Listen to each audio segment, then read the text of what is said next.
All right, Albert, let's start with the F4F Wildcat. I know you like the look of her. This plane was one of the first mono-wing US Navy planes, the first being the Brewster Buffalo, which it replaced.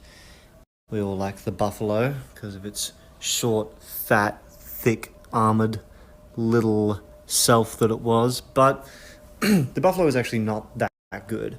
Um, this replaced it and did a much better job. Its first flight was 1937, but it was introduced in 1940 to the US Navy and the British Navy. The British aircraft seeing action first, obviously, because the United States didn't join the war until later. But this was a successful little aircraft. At the time, Grumman were working on improved biplanes, the F3F and F2F, but those planes were not as good as the mono designs that were coming out, which is why the Brewster Buffalo won the contract. They then ditched those, upgrading those designs for this, which was much more successful, although still by the time you get to the start of the war, kind of outdated. Struggled hard against the Zero in the Pacific Theater. Just did not have the climb rate or the power to compete or the agility. And so then you have the F6F come along, although these continue to serve on the smaller aircraft carriers where the big F6F could not land. So, cool little plane. I do like the design. I know you do as well. Neat looking thing. I like the wheels, how they go into the fuselage. Pretty cool. Moving on to the F4U Corsair. I mean, God, what do you say? There's so much to say about this plane. Very successful fighter. Let's start with design. Obviously, it has those iconic wings. The design of those wings being bent down like that was due to the Navy landing on aircraft carriers. They wanted to make the landing gear shorter, stockier, more beefed up. However, the F4U was extremely powerful, one of the most powerful planes of the entire war. So it had a giant prop on it with a giant engine. And in order to get the height high enough so that the prop wouldn't strike the ground, but the landing gear short enough, this is what they came up with for the wings. It achieved an 11-to-1 kill ratio with the US Navy. Great aircraft. Big radial engine. Even went on to serve in the Korean War, which would have been an extremely odd sight to see, is these guys with their 50 caliber machine guns going up against the early jet-powered MiGs like the MiG-15.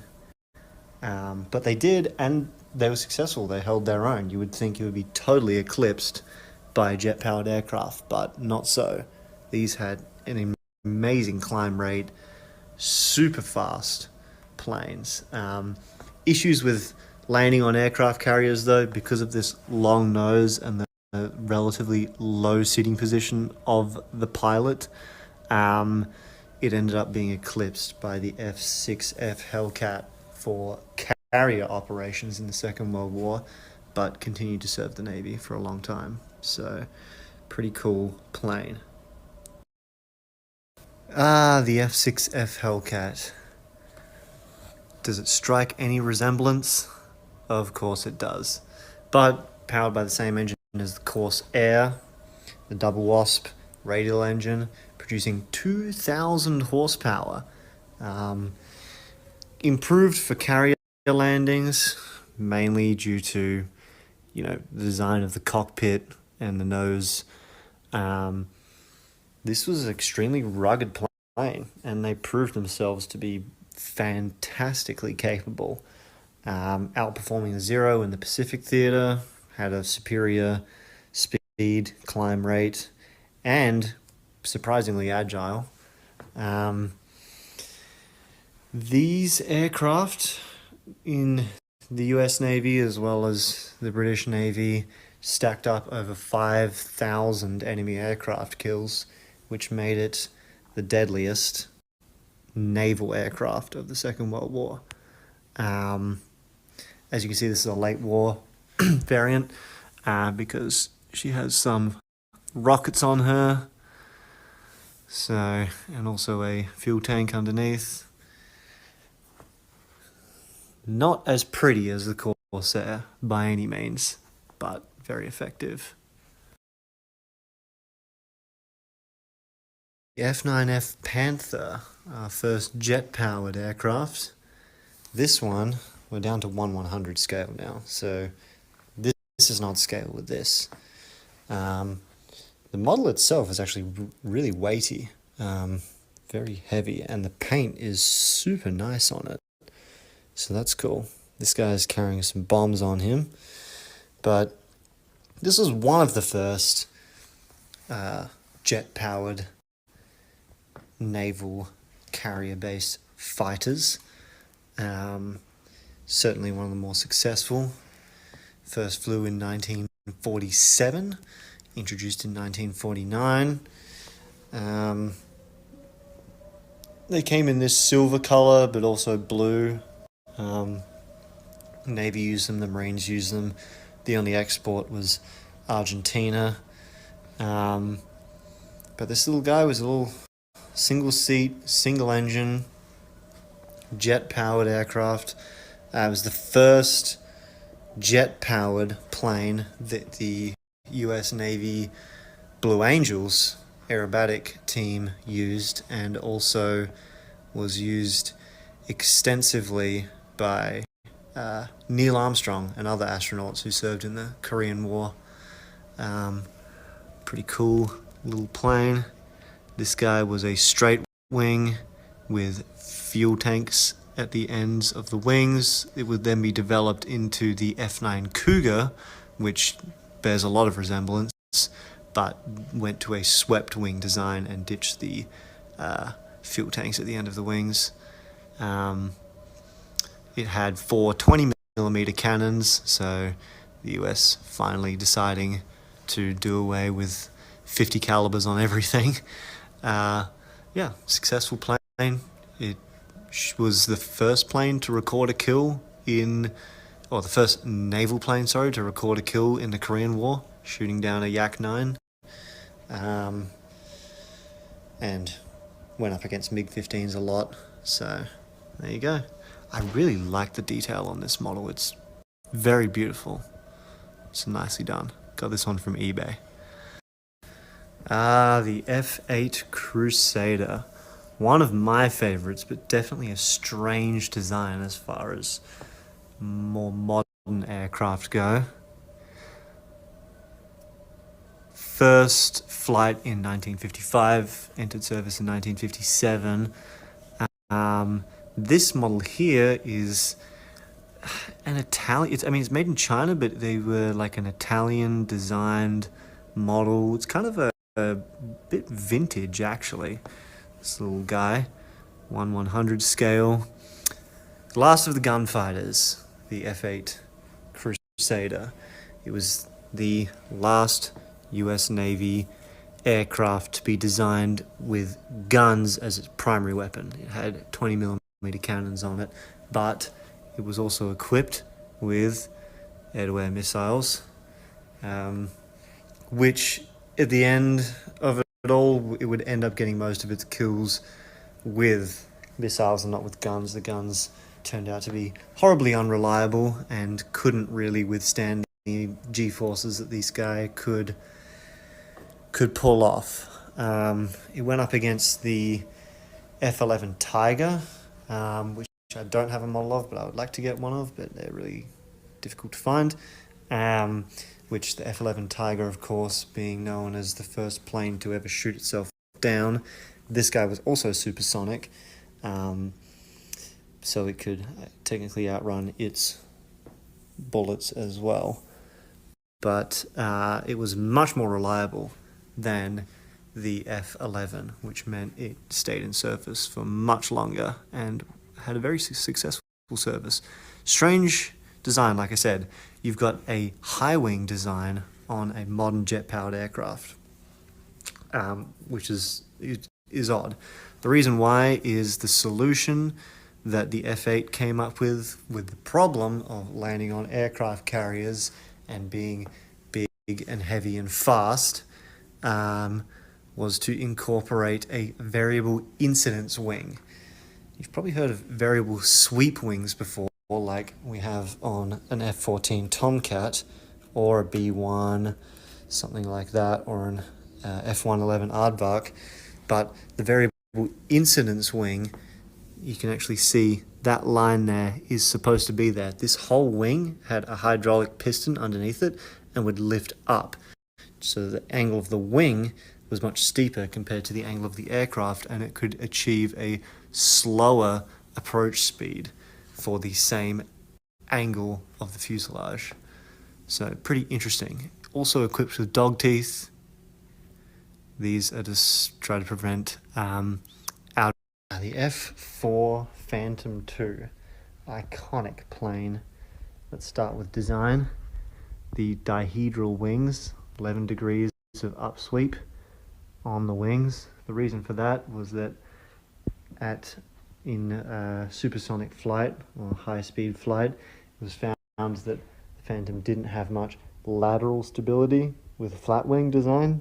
So instead of completely redesigning the wing, engineers simply added a lot of dihedral to the outside portion of the wings. Dog teeth, as we were just talking about. Dog teeth equipped. These things are designed to prevent stalling on the outside edges of the wings.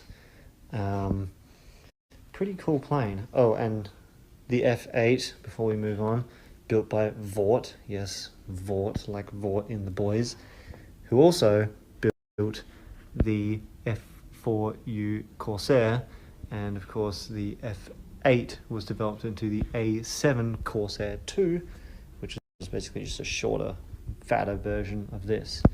Anyway, F4 Phantom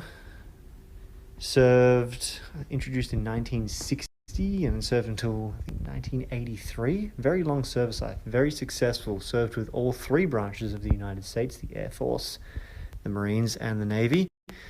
And of course, that means it also flew for the Thunderbirds and the Blue Angels.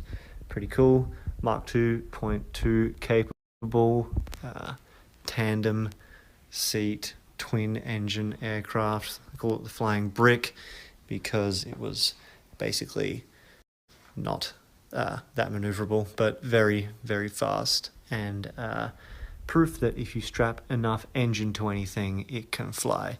These things could actually fly with the Navy versions, at least, with their wings swept up, completely up, as in like they do when they store them on aircraft carriers. Was designed interesting, really interesting, because it did not have a gun on it. It was designed without a gun, which is completely the opposite to the F-8, which of course was the last gunfighter with guns being its primary weapon. They completely switched speeds with the F-4 and decided to get rid of guns completely, which ended up being a bit of a mistake. The idea was that at supersonic flight, you're not going to get into dogfighting, tight turning engagements, but of course this just turned out not to be true. Most engagements took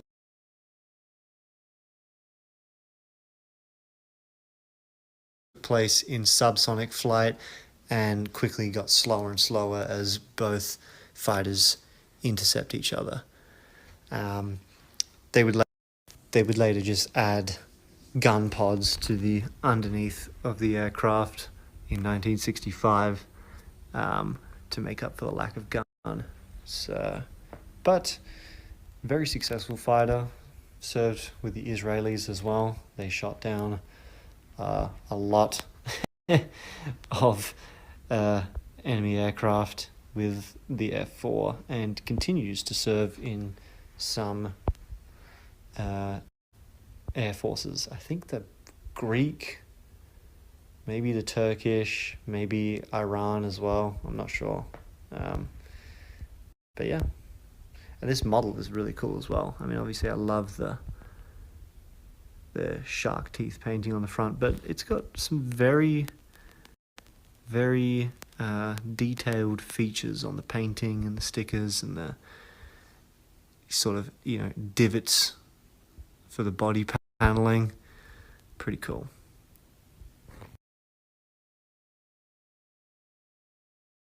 The F-14 Tomcat, the Top Gun fighter.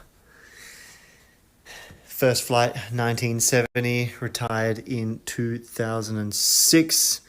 Unlike the Top Gun model here that was flown by Maverick and Goose, this is a D model. They flew an A model, which was the earlier model, A, B, and D. They considered turning these into a Super Tomcat variant, much like they did with the Hornet, but due to costs and other reasons, they decided against it. Variable sweep wing, supersonic fighter, Mark II Plus, fighter interceptor, and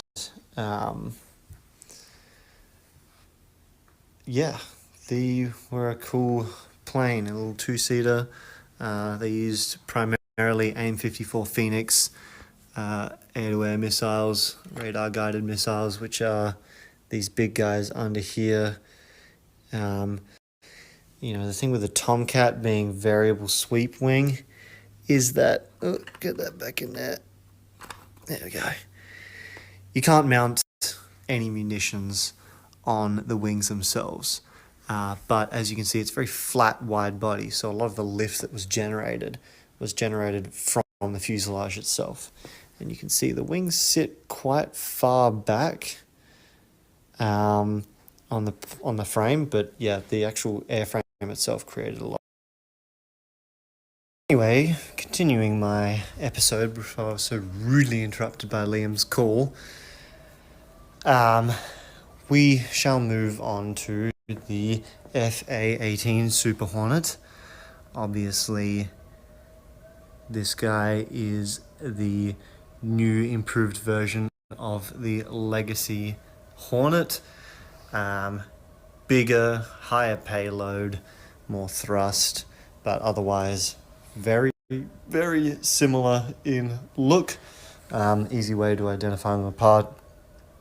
Super Hornets have a wider wingspan. They have more of a flare up here on the front edge of the wing, and they have square intakes instead of round. FA-18 is current. The interesting thing about it is that the most common variant of the Super Hornet that you see is the two-seater. The most common variant of the Legacy Hornet that you see is the single-seater. And, the funny thing is that the Tomcat didn't get a Super Tomcat variant and ended up getting retired because it was too big and too expensive to run, and so it was replaced with the Hornet. But then the Navy decided, well, the Hornet isn't big enough, so we need to make a bigger version of the Hornet.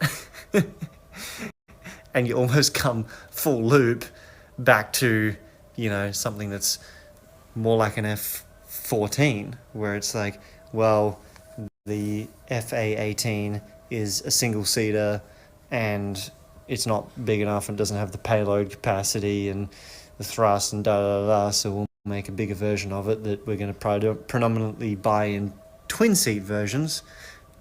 Couldn't possibly think of anything that resembles that. Anyway, it does have lower operational costs than an F-14. And a wider selection of weapons that it can choose from, because it does not have variable sweep wings, and you can mount stuff all along the sides and on the ends of the wings and stuff like that. This guy has a dog tooth as well. These wings fold up. This model's pretty cool as well. I like the detail on this one. This was a Temu model, as most of them are, but you kind of just have to be selective with which ones you buy. I purposely chose this one over some of the other ones that they had listed on there. Same with this guy here. So anyway, that's the FA-18 Super Hornet, which will eventually be replaced with the F-35C variant. C is in the letter C, not SEA, even though that's kind of funny. I just thought about that because it'll be the Navy version. Anyway, there you go. Actually, the final interesting thing... Oh, look, an A-10. The final interesting thing about the F-18 program is that it was actually in competition with the F-16. So back in the day, in the 70s, the US Air Force put out that they wanted an aircraft, a light fighter is what they wanted. They wanted something that was lighter and cheaper to run and more agile than their F-15s, which were very big and expensive. It's kind of a similar thing to, the big expensive plane that the Navy was running at the time. So the Air Force put out a contract for that, and so you had the YF-16 and the YF-17 going in competition against each other. The YF-16 won and became the F-16, and the YF-17 lost, and normally, if you lose competition, you're relegated to the pages in a book and not much more in history. But in this case, the YF-17 got picked up by the Navy. They said, well, hang on a second, we might be interested in a lighter, more maneuverable, cheaper alternative to our F-14. So they adopted it. And of course, it has features on it which were not desirable to the Air Force, but are desirable to the Navy. For example, the YF-17 being a twin engine and the YF-16 being a single engine. This made the YF-17 more expensive, which is part of the reason why the Air Force went for the YF-16. But when you're flying over, sea and large bodies of water most of the time, as a naval fighter will, you kind of want the redundancy of having a twin engine. You don't really want to operate a single engine as much. So it worked to its benefit, it got adopted, and now it serves alongside the F-16. Pretty cool. And also F-18s serve in air forces in other countries, Switzerland and stuff like that, and then it got turned into the Super Hornet variant. So yeah, there you go. It's pretty interesting.